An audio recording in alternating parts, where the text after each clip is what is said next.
Hello and good afternoon. My name is SPM Kyle and I'm an ex-student from SMK Cyberjaya. As you can see from the picture to the right, I had to shave my entire set of hair due to a promise that I made when I got straight A's for my SPM 2025. It wasn't something that I expected per se, but I guess the accumulation of my own hard work and the tips that I'm going to share just now resulted in a result that is very satisfactory to me. Well, so this video is, as the title suggests, tips to answer objective SPM Sejarah, and afterwards I'm gonna hopefully release other tips and tricks I use for other subjects as well. Disclaimer: this video and possibly future videos is in English. I'm much more comfortable and smoother when talking in English, but even though I'm fluent in both language. However, you can like and comment if anyone wants me to release a Malay version of this video and future subsequent videos. Another disclaimer is there will be madness and I will explain that phrase later. Reminder: I'm not a professional, I'm not a tutor, I'm not a teacher, I am but a student, ex-student, and test taker. Any tips that I give for this does not guarantee anything. These were simply tips that I used during my own SPM. I cannot confirm whether the tips I use could be useful for everyone or applicable to you. Reminder that at the end of the day, the best way to guarantee a good grade is by studying, reading, and doing extra works. I will now get into it. Tips 1. What do you do when you first receive the exam paper? A lot of people do a lot of things after receiving the exam paper. Some might read through the questions first and answer afterwards, meaning they would look from question 1 to 40 and just underline everything, but skipping through everything. Another person might skim through the question and find questions that they can answer. I think the person would lock in and find the questions that they know they can get it right, just to make sure they don't come out with an empty paper. I, however, find that the best thing to do after receiving the paper is to not think too much about the question and just answer everything to the best of my ability and subsequently your ability. What I mean by that is, time yourself to answer each question as quickly as you can, starting with the answers that you think are correct. This sort of combines the way of the first two other. You both read the questions and underline the keywords, but at the same time you answer the questions with answers that you think are correct. It does not need to be correct at first. You just need to think for it to be correct, and then you can move on and quickly finish the paper.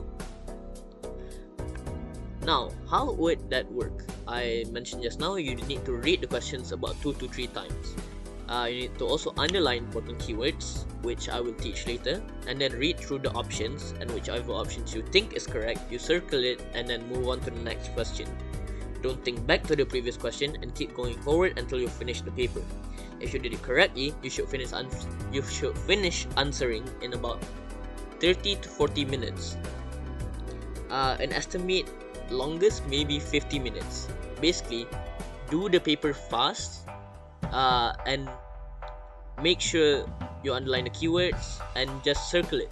Make sure your paper doesn't come out empty at the end of the 40th question, because just in case you forgot or you didn't have enough time, you will at least have something to give out. You might be wondering now, wait, so your tip is to speed run through the exam paper and finish like an hour before the exam time runs out. This isn't like a Minecraft speedrun, this is an actual exam paper. You can't do that. But at the same time, can't you? This tips sort of works if you think about it thoroughly. What I mean by that is that if you're reading textbook and notes before entering the hall, then when answering the question as quickly as you can whilst the info is still fresh on your mind, be an effective way to answer. And for me, it did. After reading through all the textbooks or my notes, the best way for me to just uh, the best way to just jog my memory is to answer as quickly as I could, because all the things that I read is still in my mind. But even though it's an okay strategy, don't mistake that to be the only strategy. The next step is as important as answering the papers initially. Tips 2. Mastering keywords and analyzing sentences. This tips is said to by almost every teacher that I know of. Every tutor, every bengkel will always say underline the keywords and then analyze the sentence. But how do you do that? Well, first I need to explain how important keywords is. It's pretty self-explanatory really. Keywords are important because keyword reveals the nature of the question. There's 3 types of keywords, at least for me, and that is question keyword, question keywords, topic keywords, and then subtopics of the keyword of the question, which is subtopics keyword. Here's a few examples of each. Bagaimanakah, which is sort of like how, apakah, which is sort of like why, and siapakah, which is who. And these are question keywords. There's also topic keywords, which is BMA, British Military Administration, MU, Malaysian Union, nationalism, which is both Malay, West, East, and Southeast, communism, which is all the parties and all, the fights against communists, and Perang Asia Pacific, which is Japan. These are topic keywords. And the last one is cara-cara, which is sort of like the keywords explaining the current event, the present, faktor and sebab, which explains how it led to the present, and kesan, which is what the present caused afterwards. Think about it like a timeline. Faktor and sebab is the past, cara-cara is the present, and kesan is of course the future. So when you receive your paper, skim through the entire paper, underlying each keyword. Start with the question keyword, topic keyword, and then subtopics keyword. Try to jog your memory on what answers could appear for each question. Example question: apakah langkah-langkah yang dilaksanakan untuk menangani ancaman komunis? The question keyword apakah, which is why. Actually, I made a mistake. It should be apakah langkah-langkah, which is why. What? Apakah is what? My bad. What is the way that has been used during the communist era to prevent the threat of communism? Just spitballing here, I remember rancangan BRICS, Kad Pengenalan Pasukan Keselamatan and Kempen Rakyat Menentang Penjahat. Rancangan BRICS being mengurangkan something to do with kewarganegaraan, mengurangkan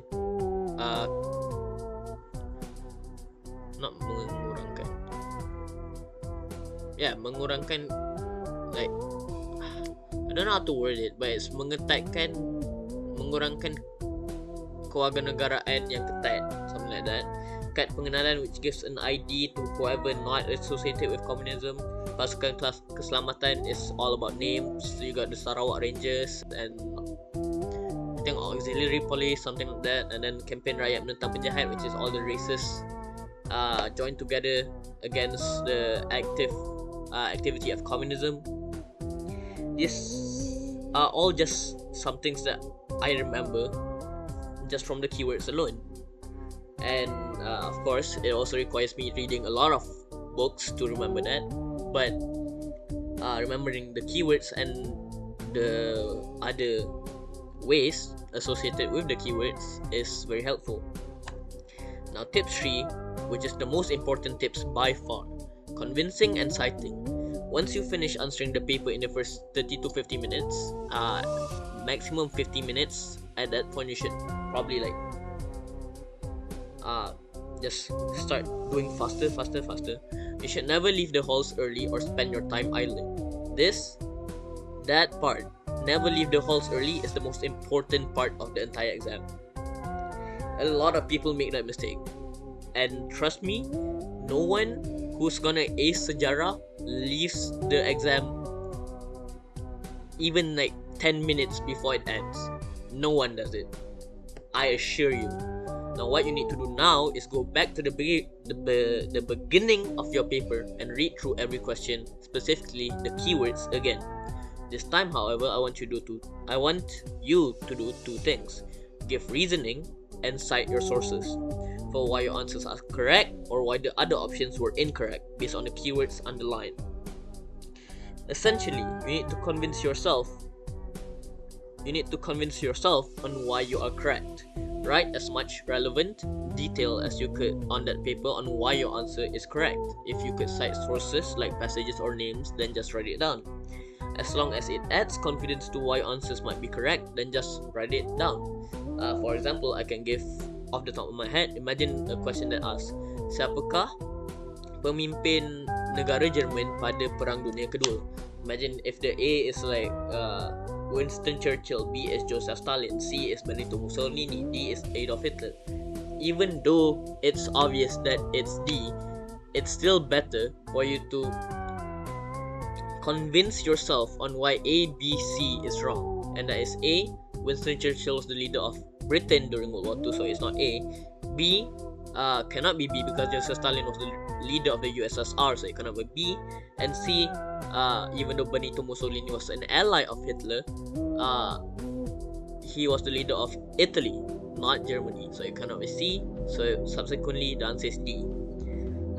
This is very general sort of question, but when you get into the specifics, you'll understand why convincing and citing is the most important part of the entire exam. Now, how would all of that look like? It should resemble something like this. I'll read through the question and also underline already. I've already underlined, however. But yeah, British berusaha untuk mengembalikan kestabilan dan keamanan di tanah Melayu selepas tentera Jepun menyerah kalah. Bagaimanakah tindakan British tersebut? I'll read again. British berusaha untuk mengembalikan kestabilan dan keamanan di tanah Melayu selepas tentera Jepun menyerah kalah. Bagaimanakah tindakan British tersebut? I would, of course, underline the keywords Tanah Melayu, which is the Tanah Melayu selepas tentera Jepun menyerah kalah, which is the topic. Bagaimanakah, which is the question, which is how. And tindakan British, which is the subtopic. Tindakan meaning cara-cara. So, with that out of the way, I know that the question is asking for what the British did during after the defeat of Japan during World War II. Now, as you can see from the answers, I already narrowed it down through the method that I used before. For example, the first one, A, memperkenalkan Melayu Union, false because MU diperkenalkan selepas British Military Administration. Mengubal perlembagaan persekutuan, which is false because perlembagaan persekutuan digubal selepas Melayu Union, which means B is also wrong. C, PTM membentuk Persekutuan Tanah Melayu, which is wrong because PTM dibentuk selepas tentangan Melayu Union, by Putra MTJA, by UMNO, by Raja-Raja, by Wakil British, all that. So it cannot be A, B or C. So it must be D, membentuk British Military Administration, which is right because BMA dibentuk selepas penjajahan Jepun dan sebelum Melayu Union. Now let's see if it's correct. Of course it's correct because I already answered the quizzes like 20 times. But that's beside the point. Basically, I'm saying this way looks mad. It looks insane. And this is like the least of the insanity that I've written on my own papers. Sometimes the entire page is filled with just words. But that's not a bad thing. It just means that you're confident with your answer, and that's a good thing. And that's what you need to do. If you have anything relevant to write, write it. There's no one stopping you. I guess the time is probably like a problem, but again, if you finish the entire paper almost like 20 to 30 minutes early, you have the time to convince yourself on why you are right, or you have the time to doubt yourself and reconsider your answers. It's not foolproof and it's quite insane, but if it works, if it ain't broke, don't fix it. I got A plus probably because of this, and I did the same thing with Kertas 2 as well. Now repeat that for the test for the rest of the questions and remember the steps. Read the question 2 to 3 times, underline the keywords as I said, question, topic, subtopics. Answer the question as quick as you can, 30 to 40 second tops. Okay, maybe not 30 to 40 to 1 minute tops, and finish the paper about 40 to 50 minutes time. So you should have at least like an hour or 30 to 40, that's fine. And now you redo the paper, but this time focus on answering the keywords that you underline. Convince yourself by citing sources and phrases, and do it until time runs out. Never leave early. Please, for the sake of everyone, do not leave early. Do not be overconfident. Always sit till the last minute of the exam.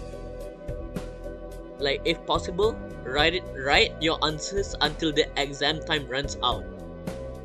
That's the best you could do when it comes to exams, especially Kertas 1 and Kertas 2. It's not simple, and it certainly seems maddening, or as I said, insane.